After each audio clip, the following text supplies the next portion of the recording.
गुणातीतं त्रिगुणरहितं सद्गुरुं तं नमामि। रामाय रामभद्राय रामचन्द्राय वेधसे रघुनाथाय नाथाय सीताय पदे नमः। नीलाम्बुजश्यामलकोमलाङ्गं सीतासमारोपितवामभागं पाणौ महाशायकचारुचापं नमामि रामं रघुवंशनाथं। मंच पर उपस्थित सम्माननीय प्रांत प्रचारक माननीय श्री राम कुमार जी, जिन्होंने अपना संपूर्ण जीवन मां भारती की सेवा में, राष्ट्र की सेवा में अर्पित कर दिया है। उन्होंने विवाह नहीं किया, परिवार नहीं है उनके पास, उनका अपना कुछ भी नहीं है, उनका अपना सब कुछ समाज के लिए है, राष्ट्र के लिए।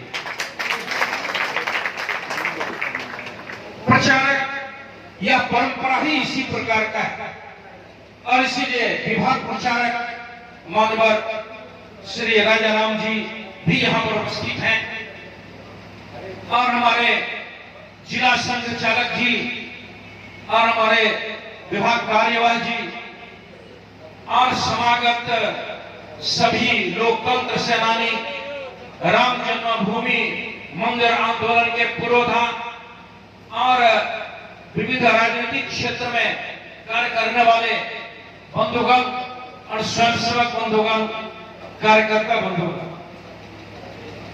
वास्तव में जब यह कार्यक्रम एक दरभंगा में हुआ, राजा राम जी ने बुलाया था राम जन्मभूमि आंदोलन में लगे कार्यकर्ताओं का के लिए, और इधर रविंद्र जी से बातचीत हुई कि बेनीपुर जिला के भी कार्यकर्ताओं को एक बार गेट टुगेदर यानी आपस में मिलन समारोह यह अगर हो जाए तो बहुत अच्छा। तो उस मिलन समारोह में अगर हमारे माननीय प्रांत प्रचारक जी आ जाएं, विभाग प्रचारक की स्वीकृति हो जाए तो और भी अच्छा। तो उन्होंने प्रयत्न किया और अच्छा हुआ, सब लोग आए। मुझे सबसे बड़ी प्रसन्नता तो इस बात को लेकर के है कि 45 वर्ष पहले दरभंगा जेल में जो लोग थे उनका मैं दर्शन करके अत्यंत आह्लादित हो रहा हूं कि वो आज यहां पर हमारे बीच उपस्थित है। यानी 1975 ईस्वी में 26 जून को इस देश में कांग्रेस की प्रधानमंत्री इंदिरा गांधी ने आपातकाल घोषित कर दिया था और उस समय हम भारत माता की जय नहीं कह सकते, उस समय हम वंदे मातरम नहीं कह सकते, उस समय हमारे मुंह पर ताला बंद कर दिया गया था।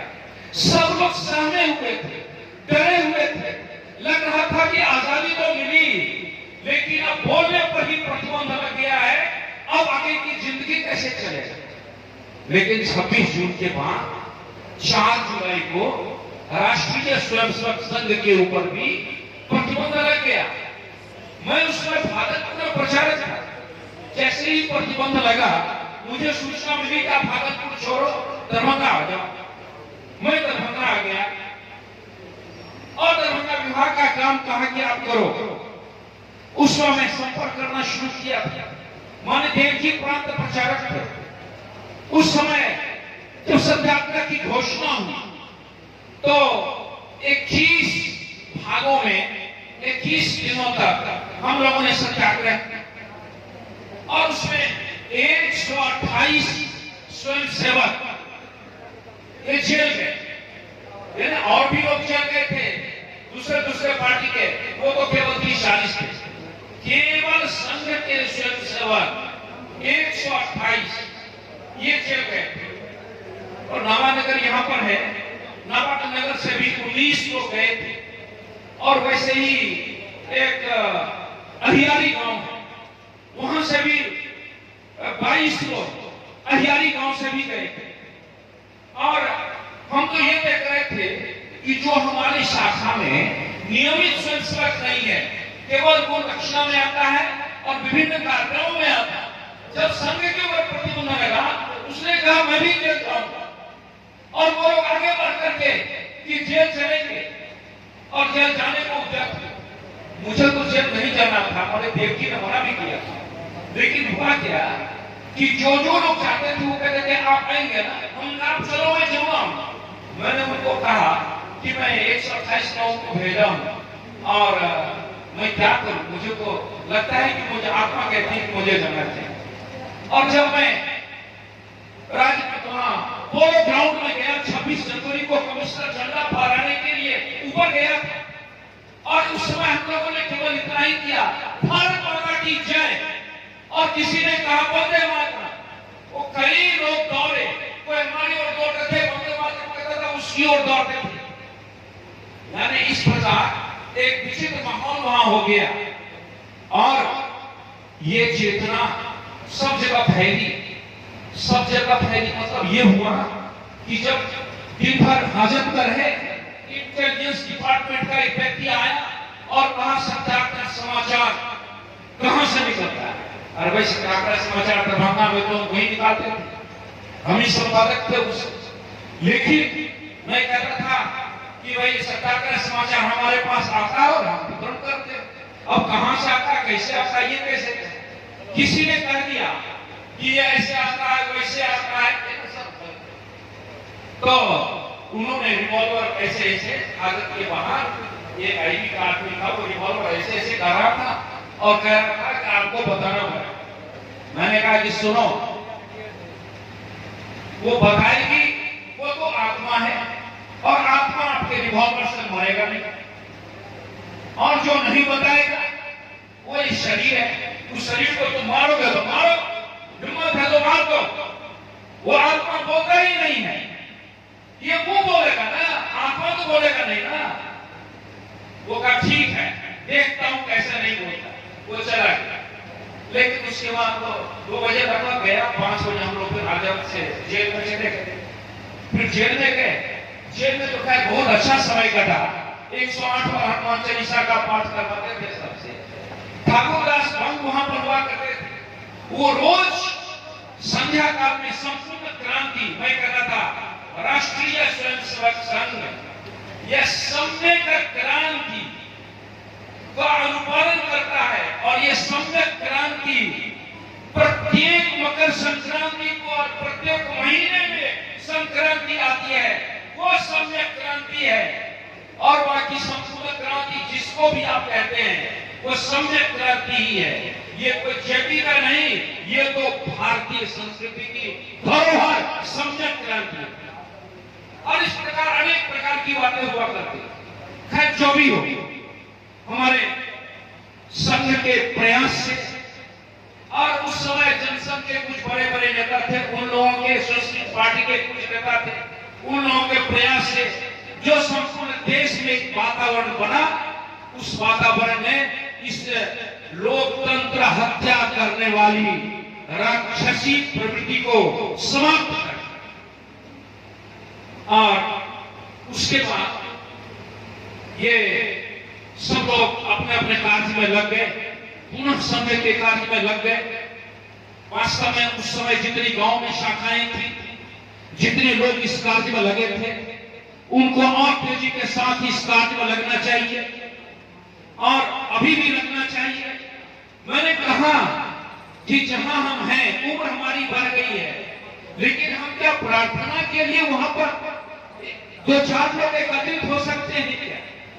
यानी ऐसा संकल्प जब हमने किया हुआ है, प्रतिज्ञा संघ की ली हुई है, तो प्रतिज्ञा प्रार्थना कर सकते हैं, ऐसा सब लोग विचार।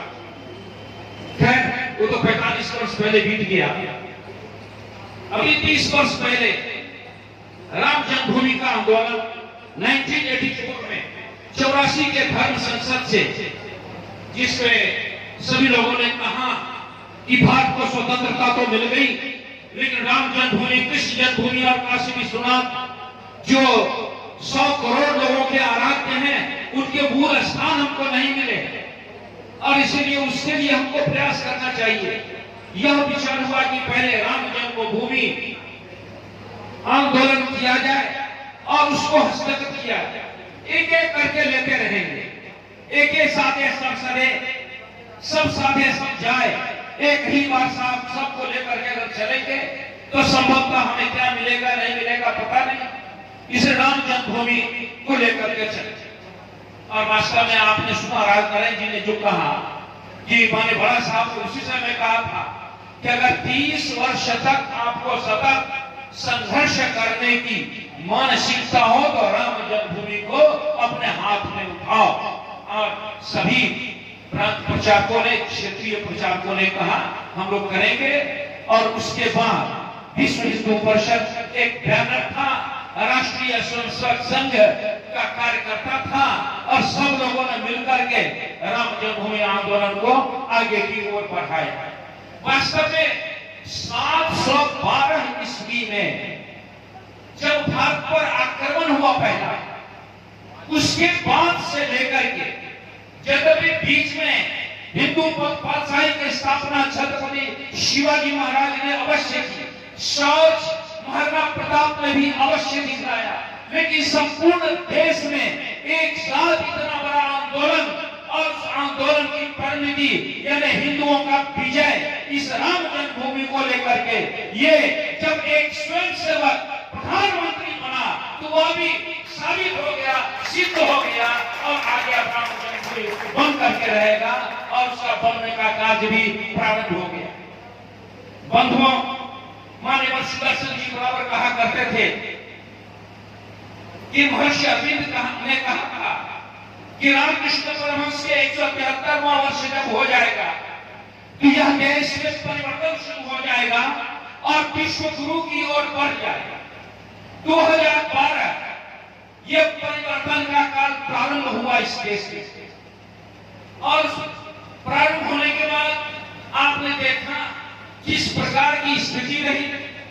2014, 2019 और इस समय यानी 2014 के बाद भी एक बार ऐसा हुआ, आप सब लोग पुराने स्वयंसेवक हैं, एक बड़े अधिकारी के साथ हम सब लोग बैठे थे तो हम लोगों ने कहा कि 2019 आ रहा है और अभी तक राम जन्मभूमि पर मंदिर नहीं बना, धारा 370 नहीं हटी, 32A नहीं मिला, गोहत्या पर प्रतिबंध नहीं मिला, समान नागरिक कानून नहीं बना, यानी हिंदू समाज के कौन से कार्य हो गए और आखिर ये कार्य कब तक होंगे, कब तक हम प्रतीक्षारत रहेंगे। उस अधिकारी ने कहा कि हम विश्व गुरु बनने की ओर प्रस्थान कर चुके हैं और अब हम वह भी समय आएगा कि ये सभी कार्य होंगे, क्रमशः होंगे। तो एक ने पूछ दिया कि 2025 को संघ का 100वां वर्ष है, कुछ करेंगे क्या? तो उन्होंने कहा कि नहीं, हम तो कोई 75वां वर्ष या 100 वर्ष ऐसा मनाते नहीं हैं, क्योंकि हमारा जो संस्कार देने का कार्य है यह यावत चंद्र दिवाकर है और इसीलिए इसके लिए हम कोई स्वर्ण जयंती और हीरक जयंती वगैरह मनाने की कोई बात नहीं है। लेकिन हमने ये विचार किया है कि पूरे भारतवर्ष में 1 लाख गांव में हमारी शाखा होगी और वो शाखा अपने अगल बगल के गांव को संपर्क में रखेगी, यानी कुल मिलाकर लगभग 6 लाख गांव हैं। इस 6 लाख गांव में हम संघ अगर 1 लाख गांव में पहुंचता है और अगल बगल के 2 लाख या 3 लाख गांव में संपर्क करता है, वैसे ही जो जन संगठन है विश्व हिंदू परिषद भी 1 लाख गांव में अपनी समिति बनाएगा। विश्व हिंदू परिषद के साथ काम करने वाला एकल विद्यालय भी अभी तो उसने टारगेट दिया था 1 लाख गांव में हम ग्राम शिक्षा मंदिर प्रारंभ करेंगे। 1 लाख गांव उनके पूरे हो गए और अभी 5 वर्ष है और इसीलिए और उसको दृढ़ीकरण करेंगे और आगे की ओर बढ़ेंगे। यानी 2025 तक जाते जाते मैं अगर आपको ये कहूं कि संघ विचार जो हमारा है ये 6 लाख गांव में किसी न किसी प्रकार से हम पहुंचेंगे और हम जो आगे की ओर देखते हैं, जो पूर्व डॉक्टर हेडगेवार ने कहा था या चिन्ह या चिटोरा, इन्हीं आंखों से हम इन चीजों को देख सकेंगे। वह कांच प्रारंभ हो गया है और वो परम वैभव ने को लेकर स्वराष्ट्रम, यह जो रोज रोज प्रार्थना में हम करते हैं, ये हमारा मंत्र है। इस मंत्र का साक्षात्कार उस बड़े अधिकारी ने कहा कि 2025 के 12 वर्ष के बाद परम वैभव में तो स्वराष्ट्रम सामने दिखने लगेगा। इस प्रकार की परिस्थिति हमारे सामने आने वाली है। लेकिन बंधुओं, मैं आपसे निवेदन करना चाहता हूं, सुनकर के अच्छा तो लगा होगा कि जिस सिद्धांत के लिए हमने अपना समय दिया, जिस सिद्धांत के लिए हमने अपनी पूरी कार्य क्षमता, कार्य शक्ति लगाई, उस सिद्धांत का आज विजयश्री हमारे आंखें सामने दिख रहा है और इसीलिए हमारा जीवन सार्थक हो गया, हमारा जीवन धन्य हो गया, यह मेरे को अवश्य लग रहा हो। लेकिन ऐसे समय में जब हम उस चरम लक्ष्य को प्राप्त करने के लिए आगे बढ़ रहे हैं, उस समय तथा कथित जो धर्म निरपेक्षतावादी लोग हैं या फिर जो विधर्मी लोग हैं, जो इस देश का हित नहीं चाहते, ऐसे परदेशी लोग हैं, दूसरे देश के लोग हैं, उन लोगों ने भी कोई कम चाल चल रखी है, ऐसी बात नहीं है। उन लोगों ने भी बहुत बड़ी गहरी साजिश की है। इस देश को कैसे तोड़ेंगे, मरोड़ेंगे, कैसे फूट डालेंगे। इसीलिए मैं आपको सावधान करना चाहता हूं कि आगे आने वाला समय जब आप देखते हैं गहन अंधकार रात्रि में होता है, सवेरा होने वाला है, सवेरा होने के पहले जब पौ फटता है, उसको कहते हैं, पौ फटने के पहले अगर आप बाहर में देखो तो आपको लगेगा कि एक बार फिर से अंधेरा आ गया, यह अभी प्रातःकाल नहीं हुआ। यह 4 बजे आप उसको बाहर में देखो और फिर 4:45 बजे देखो बाहर और फिर 5 बजे देखो, लगेगा कि 4 बजे जितना उजाला था 4:45 बजे थोड़ा उससे कम उजाला है और 5 बजे फिर उजाला होगा। यानी पौ फटने के पहले एक बार अंधेरा होता है। यह परम वैभव में तो वेतन स्वराष्ट्रम जो आएगा, उसके पहले एक बार आपको चुनौतियां मिलेगी, चुनौतियां मिलेगी जबरदस्त, और उसके लिए तैयार रहने की मानसिकता हमारे प्रत्येक संसदों में होनी चाहिए। यानी सामाजिक सौहार्द यह निर्माण करना प्रत्येक व्यक्ति का यह परम कर्तव्य है। क्योंकि जो साम्यवादी विचारधारा के लोग हैं और जो लोग इस देश को तोड़ना चाहते हैं, वो लोग हमारे ही हिंदू समाज के भीतर फूट डालने के लिए विविध प्रकार का उपक्रम करते हैं। जैसे मान लो, एक कहता हूं मैं, कहीं पर भी शेड्यूल कास्ट, शेड्यूल ट्राइब के साथ कुछ हुआ नहीं, लेकिन मीडिया मैनेज्ड है और कुछ न कुछ उपक्रम कर दिया और तुरंत विश्व में फैल गया कि भारत में एससी एसटी के साथ 5 लोगों का संघर्ष हो।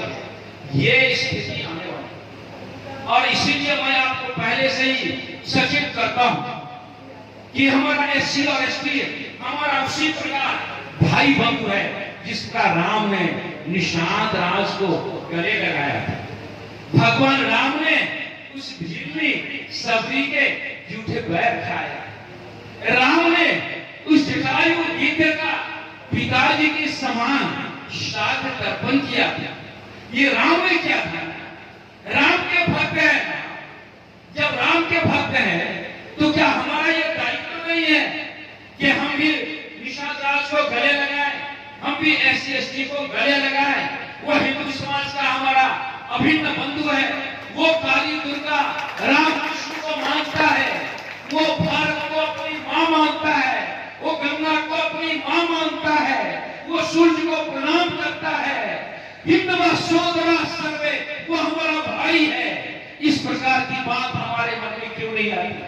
इसलिए इस प्रकार अगर आप राम जन्मभूमि आंदोलन के पुरोधा हो, अगर आपने राम जन्मभूमि पर मंदिर निर्माण होना चाहिए, इसके लिए जी जान लगाया है सब लोगों ने, और मन में संकल्प भी है और उत्साह भी है कि राम जन्मभूमि पर मंदिर निर्माण होगा। जब बुलाया जाएगा तो राम जन्मभूमि मंदिर दर्शन के लिए भी हम जाएंगे। इस प्रकार की जब आपके मन में यह भाव है तो निश्चित रूप से आप क्या मानिए कि हम राम का अनुकरण करें, राम ने जो किया वो हम करें। इसलिए संपूर्ण समाज में हमारा सौहार्द यह हमारा निर्धारित होना चाहिए, कायम रहना चाहिए। कहीं पर भी छोटी मोटी घटना भी होती है, तुरंत हमको आगे आकर के और उसको पैचअप करना चाहिए और उसके मन विश्वास जगाना चाहिए कि हम सब लोग एक हैं, हम सारे हिंदू एक हैं, हम सारे हिंदू भारत माता के संतान हैं। यह बहुत ही आवश्यक है। आगे चल करके मैं जो ये कर रहा हूँ, ये आपको पता चलेगा कि बहुत ही गंभीर बात है और इसको हम लोगों को अवश्य ही पालन करना चाहिए। मैं तो तब आनंदित होता हूँ जब हमारे गांव का सब हिंदू एक साथ प्रवेश करता है महादेव मंदिर में, और कोई एक महादेव मंदिर पर रति राम पूजा करता है, एक बच्चोपाल पूजा करता है, और एक और कोई पूजा करता है, और कोई पूजा करता है, और छोटे बच्चे से लेकर के और माताएं औरतें सब लोग आती है। तो मैं समझता हूँ असली भारत माता का मंदिर ये महादेव का मंदिर है, जहाँ पर सब लोग बिना किसी भेदभाव के आते हैं, दर्शन करते हैं। यहाँ पर क्या हुआ, हमारे गांव में जो डोम राजा है उनकी पत्नी एक बार अपने बच्चे के मोटरसाइकिल से आई और आकर के वो बुलाई माँ जी बाहर निकली और वो बोली कि मैं इस गांव की डोमिन हूं, मैं महादेव का पूजा करना चाहती हूँ, मैं जा सकती हूँ कि नहीं। माँ जी ने कहा क्यों नहीं जाइए। जब कांवर लेकर के बाबा धाम के मंदिर में एक ही वेश में लोग जाता है, कौन क्या है कोई पूछता है क्या, तो फिर आपको इसमें जाने में क्या आ जाए। अरे बड़े प्रेम से वो जा करके पूजा की और बाहर निकल करके बोली कि माँ जी अगर आप मुझे पूजा करने के नहीं देती तो मैं हल्ला करते हुए जाती आना थी। लेकिन माँ जी ने कहा कि नहीं नहीं, हल्ला करने की जरूरत क्या है, ये तो सबके लिए खुला हुआ है, आप पूजा करो। ये सब जगह के मंदिरों में, सब जगह के मंदिरों में, और जहां सब लोग जो प्रवेश करता है वहां पर हिंदू समाज का प्रत्येक व्यक्ति प्रवेश करे। सब जगह के स्मशान भूमि में जहां पर कोई भी हिंदू जलाया जाता है, वहां पर हिंदू समाज का कोई भी हो वो वहां पर भी और जाए, वहां उसका अंतिम संस्कार होना चाहिए। किसी भी जलाशय में जहां हिंदू समाज का कोई भी व्यक्ति जाता है वहां पर संपूर्ण समाज का व्यक्ति उस जलाशय में जाकर के जल लेना चाहिए। ये छुआछूत हमारे किसी वेद में, किसी शास्त्र में, धर्म शास्त्र में कहीं भी वर्णित नहीं है। माने अशोक सिंह जी ने कांची कामकोट विकेशन कराचार्य चंद्रशेखरेंद्र सरस्वती से पूछा था, कहीं पर भी इस प्रकार की बात है क्या? उन्होंने कहा कहीं नहीं है। और वास्तव में आप देखिए क्या संत रविदास को ईश्वर मिले कि नहीं मिले। मैंने अभी जगन्नाथपुरी के शंकराचार्य स्वामी निश्चलानंद सरस्वती को पूछा कि रविदास को भगवान मिले? उन्होंने कहा हाँ मिले। हमने कहा कबीरदास जी को मिले भगवान? उन्होंने कहा हाँ उन्होंने भी आपको साक्षात्कार। हमने कहा सदना कसाई को नारायण का साक्षात्कार हुआ क्या? उन्होंने कहा हुआ। हमने कहा अजामिल को भी हुआ? उन्होंने कहा कि हाँ हुआ। तो हमने कहा इसका मतलब सबको ईश्वर का साक्षात्कार हो सकता है?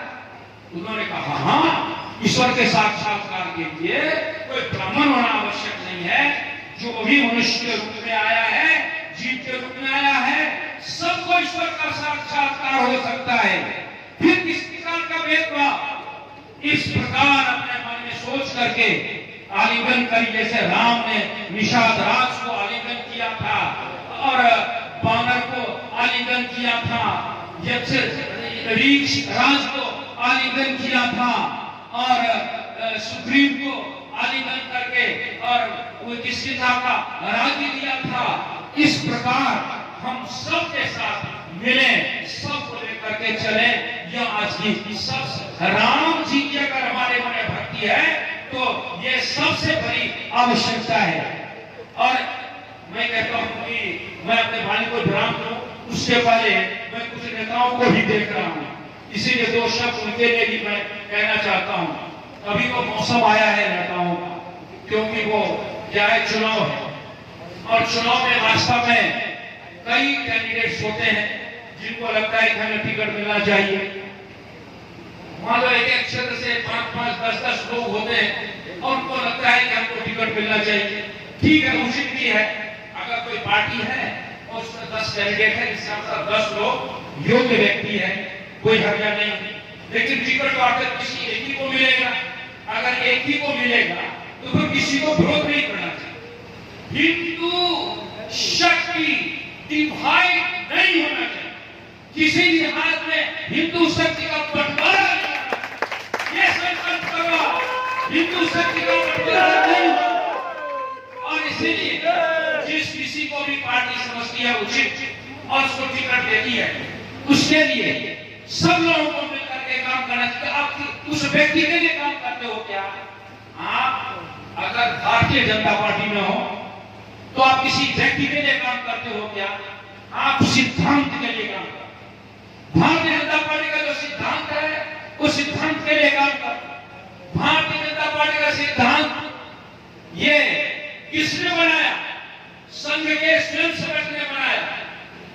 और अगर स्वयंसेवक ने बनाया, आप भी स्वयंसेवक हैं और संघ विचारधारा के हैं, तो आपको सिद्धांत का विरोध करने का कोई अधिकार नहीं है। और सिर्फ सिद्धांत का विरोध मत करिए। दुनिया में सारे काज केवल अपने स्वार्थ से ही सिद्ध नहीं होते।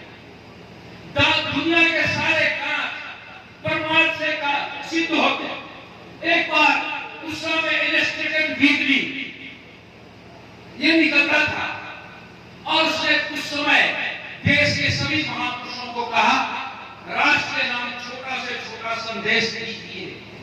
परंतु गुरु जी का सबसे छोटा संदेश था और वो था, मैं नहीं तू ही, मैं नहीं तू ही। ये सबसे छोटा संदेश था, जिस दिन इस देश में प्रत्येक व्यक्ति के अंतःकरण में मैं नहीं तू ही यह भाव जग जाएगा, जो हमारा एक श्रेष्ठ सिद्धांत है, जो हमारा संघ का कार्य है और जो हमारा हिंदू संस्कृति जो श्रेष्ठ संस्कृति है, ये संपूर्ण विश्व पर राज करेगी। जिस दिन हमारे मन में बैठ जाएगा, मैं नहीं तू ही, यह भाव अगर हमारे मन में जागृत हो गया, आप प्रयास सब लोग करो। प्रयास करने में कोई हर्जा नहीं है, प्रयास करने में कोई दिक्कत नहीं है। लेकिन जिस किसी को मिल गया, उसके बाद हमारे सिद्धांत को मिला और उस सिद्धांत को लेकर के हम सब लोग मिलकर के काम करेंगे। इस प्रकार का भाव अपने मन में जागृत होना चाहिए। अंत में मैं आपसे निवेदन करता हूं, आप जहां भी हैं प्रार्थना करिए और प्रार्थना के लिए अगर जैसा भी माहौल है, जिस हमको तो मैं पूछा कि नवानगर में भी शाखा देखने लगती है, क्योंकि मैं जब नया संसद बना था और अपने गांव आया था प्रार्थना करने के लिए, मैं नवानगर गया, जो कि पता था कि वहां पर शाखा लगती है। तो इसलिए जहां कहीं भी आप रहें, वहां अगर अगल बगल में शाखा है, नहीं है, तो भी कोई प्रार्थना अभ्यास करे और प्रार्थना वहां पर हो। प्रार्थना हमारा महामंत्र है, तभी परम वैभवम नैकोमेतत् स्वराष्ट्रम, यह निश्चित रूप से सिद्ध होगा। अंत में सब भगवती आपको इतनी शक्ति दे और ये भगवती और ये अखंड भारत माता के ऊपर 12 ज्योतिर्लिंग है, उनसे मैं प्रार्थना करता हूँ कि वो आप सब लोगों को भी आयु प्रदान करें, जिससे कि आप इन्हीं आंखों से भारत के उस स्वर्ण इतिहास का, भारत को विश्व गुरु बनते हुए परेड वैभव में स्वराष्ट्रम इसको अपने आंख से देख सके, इन्हीं शुभकामनाओं के साथ जय